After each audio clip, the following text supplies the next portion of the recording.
Hi. True story of the survivor.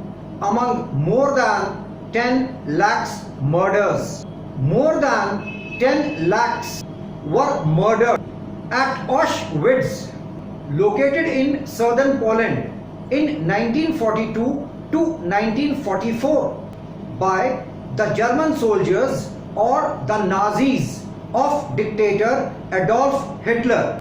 It is the world's biggest graveyard. The survivor's name is EDITH. The Jewish family consisted father, mother, the eldest daughter MAGDA, middle daughter KLARA, and the youngest daughter EDITH. KLARA has been playing violin all her life since she was 3 years old. KLARA studies and stays in Budapest now. They belonged to Czechoslovakia during World War II, 1939 to 1945. More than 10 lakhs lost their lives at Auschwitz. Czechoslovakia was captured by the German soldiers or Nazis. Located in German-occupied Poland, Auschwitz is the German name for the Polish city named Auschwitz. Auschwitz is located in Poland, about 64 kilometers of Krakow. Germany captured this area of Poland in 1939, that is at the beginning of World War II. The Auschwitz complex included a concentration camp, a labor camp, large gas chambers, crematoria constructed for the mass murder, and numerous more than 4040 subcamps. Auschwitz means Nazi concentration camp. This true story is of the time of World War II, which occurred from 1 September 1939 to 2 September 1945. German soldier kicks the door of EDITH's home and yells or shouts, "Out now! Time for you to take a last look of your home." Then the German soldier kicks EDITH's father in the knee. The entire family is moved towards the wagon of the train, where the other families wait. EDITH is caught between the urge to protect her parents and the sorrow that they can no longer protect her. Just as daylight breaks, the wagon of the train pulls up alongside the brick factory at the edge of town, and they are herded or drove inside.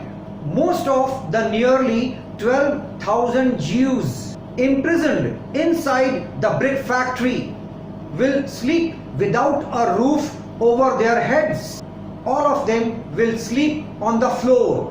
They will cover themselves with their coats and shiver through the spring chill. They will cover their ears when, for minor offences, people are beaten with rubber truncheons or sticks. There is no running water here. Buckets come, never enough of them, on horse-drawn carts. The hunger pains become a constant cramping throb. Anyone who comes close to the outer fence is shot without warning. A little girl tries to run. She is shot. They hang her body in the middle of the camp as an example. One early morning, after they have been in the factory for about a month, 3,000 of them march towards the factory gates, pressed into a long row of waiting trucks. Again, they huddle or gather in the dark. They board a crowded car at the train station. Edith repeatedly used to say, "If I survive today, tomorrow I will be free."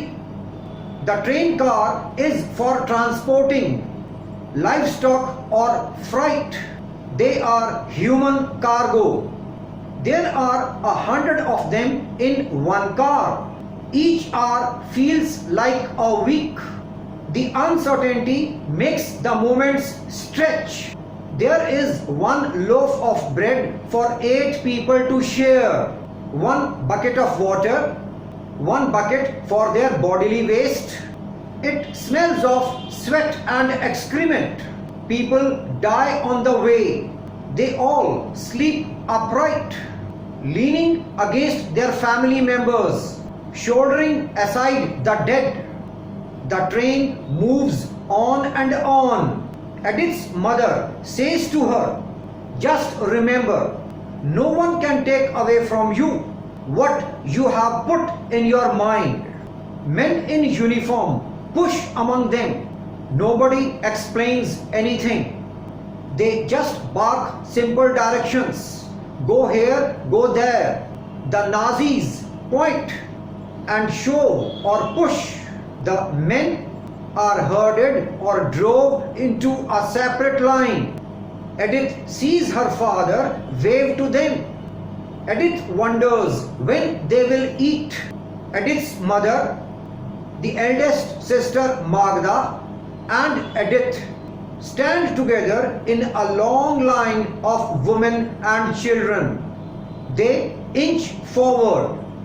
They approach the man who, with a conductor's wave of a finger, will deliver them to their fates or LAKHS.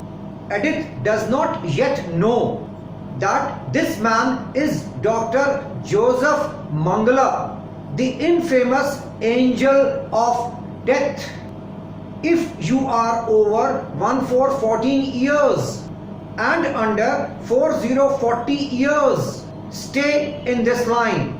Another officer says, over 4040 years, move left.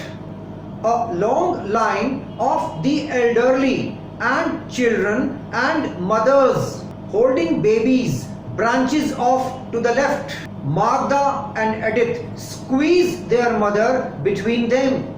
It's their turn now. Dr. Mengele, the angel of death, conducts. He points their mother to the left.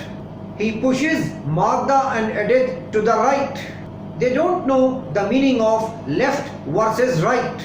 Edith asks the German soldier, "When will I see my mother?"